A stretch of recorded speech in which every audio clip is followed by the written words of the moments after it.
Hey guys, welcome to today's tutorial. In this video we're gonna learn how to use the toolbar element. So without wasting any more time, let's get started.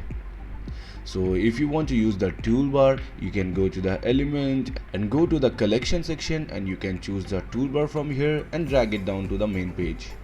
So it's processing. Before starting, let me tell you what toolbar is. So toolbar is actually a sorting mechanism. It can sort your product, and just like everything, if you want to make changes, you can go to the right side. You can find these settings. Okay, so first setting is if you want to show the product count or not, you can check it and uncheck it from here, and this will appear like this.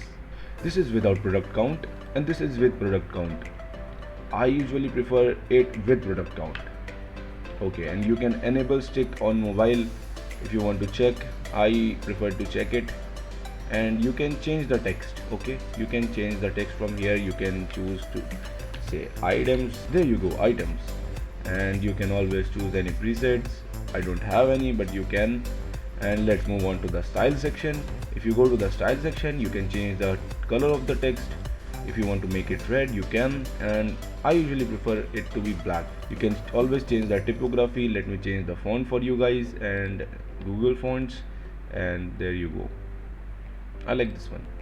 Okay, so as you can see, I've changed the font here, and you can add text shadows if you want.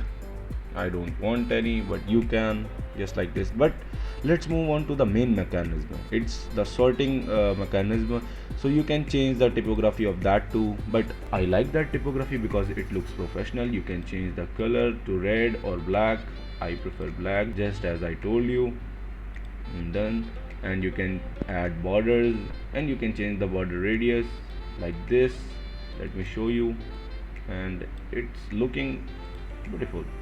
You can also change the spacing just like this, and that's perfect. And moving on to the advanced section, you can edit here with more detailed and precisely, and you have your margins, your padding, and you can change the width. You can enable stickies, you can change the position, you can play with backgrounds, borders, responses, and you can play with attributes. So these are all customizable settings here, and that's it for today's video. Please make sure to subscribe and press the bell icon for the video. Until then, take care of yourself. Goodbye.